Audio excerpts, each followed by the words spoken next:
In this first episode, we introduce you to our happy place. We can't wait for you to see all that we have in store for you this season.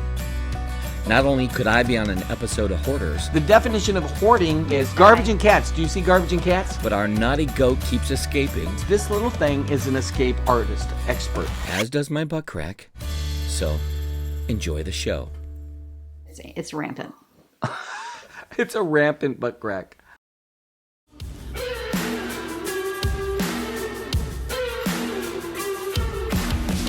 We are Chris and Linda Paget.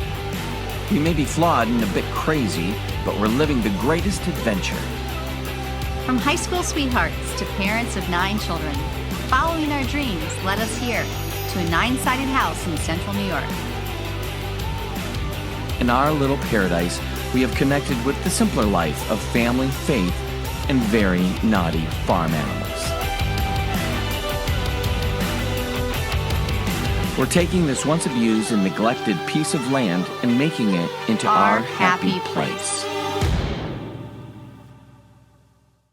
So I remember seeing this house. It was red. It looked like a barn in the pictures. Yeah. It was sitting on a whole bunch of acreage. At the time, it was 100 acres. And I thought, well, let's go there and we can wander and just kind of get a feel for what 100 acres feels like. And it was this time of year. It was in October and the leaves were all on the ground. So it was just a beautiful time of year. And Didn't we walk up the driveway and I felt like it was in that almost beginning moment that you said something like, I could see ourselves living here. Right. I think you're confusing that with another moment, but that's okay, honey. Good job. We drove up the driveway, and I think what it was, though, I do remember we tried to peek in all the windows of the house. Yeah, I know that. And to see, like... But when I saw the wooden beams, I thought this could be like a little kind of cool cabin, Alaskan type of house in the middle of central New York. But the big thing was we walked into this room and there were literally bookshelves on all the walls. It was a library. It was a library. And so ultimately I always joked and said, I need a house that's big enough for all our kids. We have 9 kids, and I need a house big enough for all my books. Chris is a hoarder. He is... I've already told you the definition of hoarding. Okay, but he may not edit is it in this garbage direction, and honey. cat. He may not edit it. Garbage right. and cats. Do you see garbage and cats? Chris is a hoarder, okay? He may want to call it being a collector, and that is true. It is true. It is true. I am the opposite of a hoarder. I love throwing things away.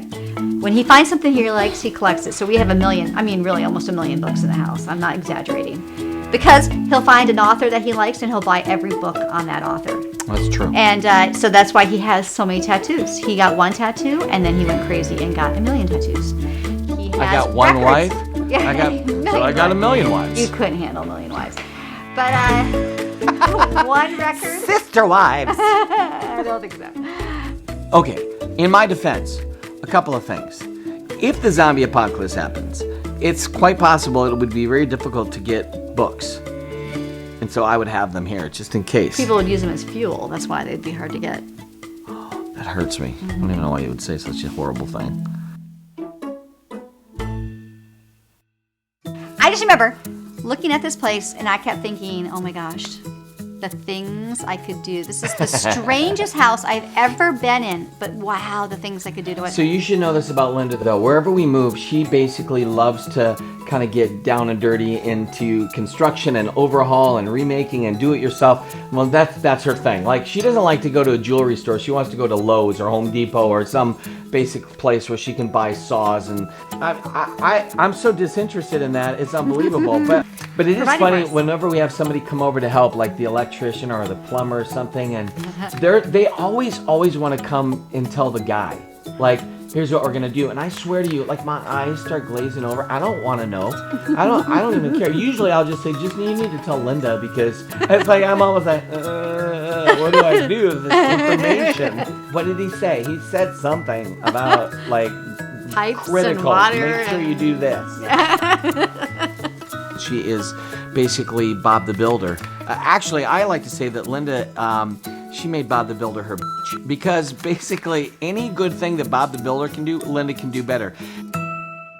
I'm not threatened by that, and I think that's what makes a marriage really kind of awesome. Is that I see your gifts and talents, and I'm I'm not threatened by those. Like, why would you not want to empower your spouse to do what they're obviously in love with doing? Right. Linda's never fit any stereotype, and I think that's what's so awesome about her. Linda's a confident person, and I love that about her. So I love seeing her do the things that she loves to do with confidence. She's a badass. It's hot, man. When my wife's riding on that four-wheeler, it's sexy. She's a sexy farmer.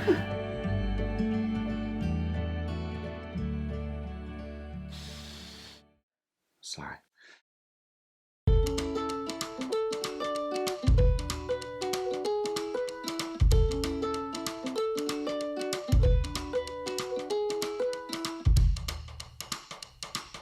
Today we're going to go out and we're going to fix the fence. We put cedar posts down with an auger. Pretty epic, pretty exciting. But we have a couple parts that still need to be secured. And so we're going to pull up a few longer metal posts that are out there. From an old fence. From an old fence. And then we're going to kind of put those in to make sure that our goat, Sebastian, doesn't get out. Sebastian is our little dwarf goat and that we got from a local farm, and he's great. Sweet. He likes to escape. This little thing is an escape artist, expert. He basically loves to leave the fence. At least he doesn't run away. Like the sheep. Like the sheep. We have a problem with animals that will leave our house. Either we are literally the worst animal caretakers on the planet and they are trying to escape with intensity, or basically the grass truly is greener on the other side of the fence because they're escaping all the time. In fact, our donkey. now our little miniature donkey wandering across the street. The neighbor lady brought over our donkey the other day. We are a self-sustaining homestead. We expect that animals to self-sustain. They are to take care of themselves. Go feed yourself. Go birth all by yourself. Just take Good luck.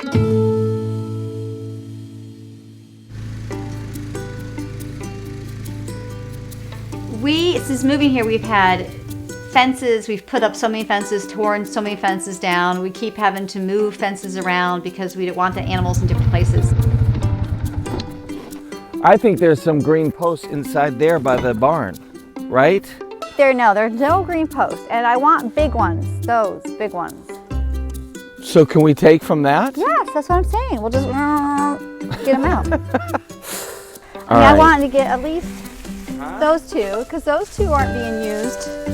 So let's get those two, and then maybe a couple over that way, and that may be enough for the fence, for those weak spots on the goats.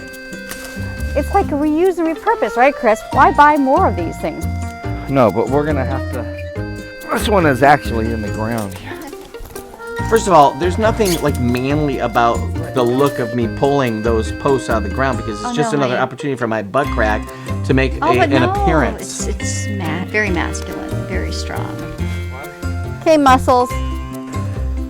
You would think with the amount of body weight I have. You want to move on to the next one, and we have more of these that we can move to the goats.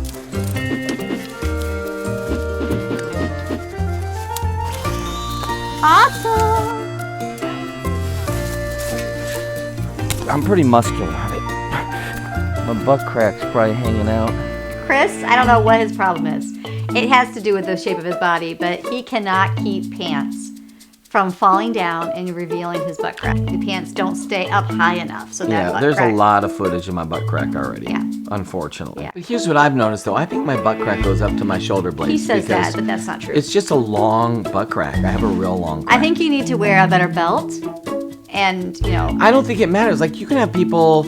I've even seen very overweight people who will be bending down working on things and their butt crack doesn't come out. I could wear pants that are super tight with a belt and I'm pretty sure that there'd be a butt crack coming out because it's part of my back. We're close actually. There we go. we have moved these fencing things so many times. 2. Is anybody out there? Did you hear me? What? I thought we had a whole bunch more already out. Yeah, you said that several times, and I've already said several times. No, we don't. Let's get this last one, and then I'll come around that way, and we'll stick them in the ground. This is gonna be hard to get out. Why? I can already feel it's deep in it. Okay, let me. Stop being so masculine. Yeah, thanks. Thanks. Anybody who knows anything about fencing knows those things are hard to get out of the ground. Okay. Forget that for now. We'll make a kid do that one. Yeah. All right. Now we're gonna. Oh my gosh. I think up here is the spot that needs. This is the biggest weak area. You know, no, not there, Chris. We have to make this Sebastian proof because that darn goat. I think he gets out. I think he pulls up underneath it. The problem with this area and the reason there's no wooden post here is because there's so many rocks. I believe in you. You can do this. You got it. You got it. You did it. Woo! It's hard to be this athletic. I think I burned all the calories I ate yesterday. Just now. I should be skinnier. These pants are mocking me too. These pants, you could see, if I had a tramp stamp, you could see it pretty much right now because Chris, they're. I'm holding this for you. There. Stop being a diva. Let's just do this. This is. I don't know if you did that or I did that. Let's say you did it. I knew it! I knew it! Too many rocks here. You know what's tragic is the Alaskan bush people are gonna look freaking like geniuses compared to us.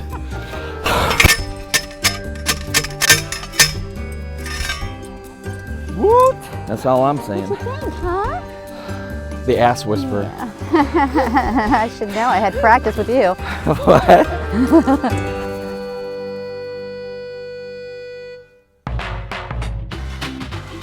Once we get on the four-wheeler, it's almost like a call to Hagrid, follow us. And so if we're taking that four-wheeler out and we're driving around anywhere on the property, the next thing you know, we'll hear heavy breathing, massive panting, and that fat little thing will be flying through the air trying to keep up with the four-wheeler. Hagrid, an English Bulldog, is not your typical farming dog. No. Except for the fact that there's something nice about pulling into a farm and seeing this lazy dog sleeping on the porch. And he does that role very well. Yeah, most of the time he sits by the fire. Yep. He's living large. He looks like he needs to be on depression meds. But once you turn on that four-wheeler, it's like something goes through him and he's like, I must follow. Much to our surprise, Hagrid has an incredible loathing for drones. So that gets him going, I think, even worse than the four-wheeler. Yeah. I've never seen him jump that high. Yeah, no, that's that dog was made to be near the ground. Yes. He was. He was. It's like, oh, look, he's rabid. Oh, it's Cujo. Yeah, the most ridiculous dog. Linda wanted me to pull up all of these posts, these the reason we wanted the posts out of the old pasture, we call it, is because they're taller. They're good quality metal T-posts. But I told you, though, that there was all of these posts. As we're driving away, like there's this pile of posts. Oh! Oh! Look at that! That's the ones we just pulled up. I knew there was a whole bunch. There was all of these posts. I knew there was, or all of these posts. Now I thought it was more. You kept saying they were by the door, but they weren't by the door. I asked. No. I said no.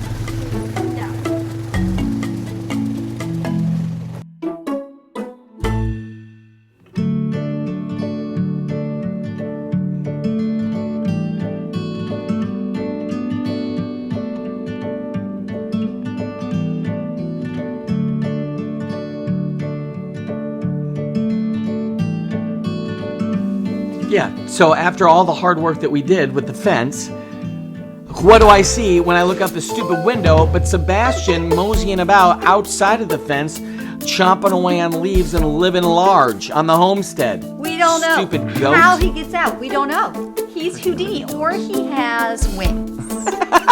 and he floats. It's not from a lack of effort. We try. We're trying. We We're try. trying. I think we build pretty good fences, We're so good at fences, but obviously, but we're not good enough. yeah, we're not good enough.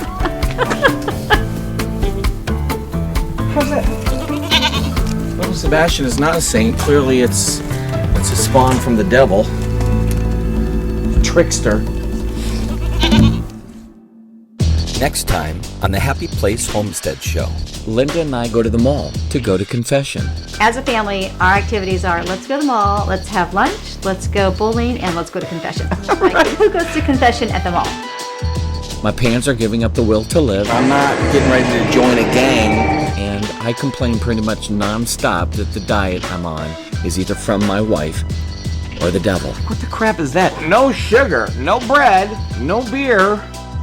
You can maybe have wine once in a while.